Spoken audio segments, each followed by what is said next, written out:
Modi Jinping ఇద్దరు కూడా SCO సమ్మిట్లో కలుసుకోవడం జరిగింది. ఆ సమ్మిట్ కంటే ముందే మోదీ గారు అయితే జిన్పింగ్ని కలిసి కొన్ని విషయాలు చెప్పారు. ఆ తర్వాత ఏమొచ్చేసి జిన్పింగ్ కూడా కొన్ని విషయాలు చెప్పాడు. డ్రాగను ఏనుగు ఒక్కటవ్వాల్సినటువంటి సమయం ఇది, ఒక్కటయ్యాయి. ఇక ఈ సంబంధం ద్వైపాక్షికంగా స్థిర దృఢమైనటువంటి సంబంధాలుగా కొనసాగుతూ ఉంటుంది. 280 కోట్ల జనాభా యొక్క బాధ్యతని ఇద్దరము కూడా భుజాన వేసుకున్నాం. ఇక నుంచి సరిహద్దు పరంగా, వాణిజ్య పరంగా చాలా దృఢమైనటువంటి సంబంధాలు నిలుపుతాం. అంతేకాకుండా సౌత్ గ్లోబ్ లో ఇప్పుడు ఈ రెండు దేశాల స్నేహం చాలా కీలకం. ప్రజల యొక్క బాధ్యతని, అలాగే ప్రపంచానికి కావలసినటువంటి వస్తు సామాగ్రిని కూడా ఇక ఈ రెండు దేశాలు ఉత్పత్తి చేస్తాయి అంటూ జిన్పింగ్ అయితే చెప్పాడు. ముఖ్యంగా ఏనుగు, డ్రాగన్ ఒక్కటవ్వాలి.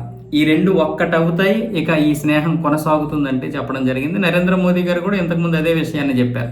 చైనాతో మా స్నేహం కొనసాగుతుంది, సరిహద్దు పరంగా మిగతా ద్వైపాక్షికంగా అన్ని సంబంధాలు కూడా ఇక కొనసాగుతాయి అంటూ. దీంతో ఇప్పుడు అమెరికాకి ఇది చాలా గట్టి హెచ్చరిక కావచ్చు, లేకపోతే చెక్ పెట్టడం కావచ్చు. రేపు పొద్దున మనం చైనాను కూడా పూర్తిగా నమ్మడానికి లేదు. అమెరికా ఇచ్చినటువంటి షాక్ తో మనం అన్ని విషయాలు నేర్చుకున్నాం. అంతా ప్రాక్టికల్ గా నిజంగా చాలా మంచిదైంది. ఇప్పుడు అమెరికా ఇలా చేయడం వల్ల ఇక ఏ దేశం మీద కూడా పూర్తిగా ఆధారపడే అవకాశం లేకుండా మనమైతే జాగ్రత్త పడి మన యొక్క సొంత నిర్ణయాలు, అలాగే సొంత ఉత్పత్తి, టెక్నాలజీ విషయంలో కూడా ఎవరి మీద ఆధారపడకుండా, చివరికి రష్యా, ఇజ్రాయెల్ లాంటి దేశాలతో మనం కొంతవరకు సంయుక్తంగా నిర్మించుకున్న పూర్తిగా పట్టు అయితే సాధించాల్సిందే. అలాగే మనం ఇక స్టెల్త్ యుద్ధ విమానాలకు సంబంధించినంత వరకు ఈ ఇంజిన్లు తయారు చేసుకోవడం, అలాగే జెట్కి సంబంధించినంత వరకు ఇంజిన్లు తయారు చేసుకునే దిశగా కూడా ముందుకు వెళ్తే ఇక భారత్ని అడ్డుకోవడం ఎవరి వల్ల కాదు.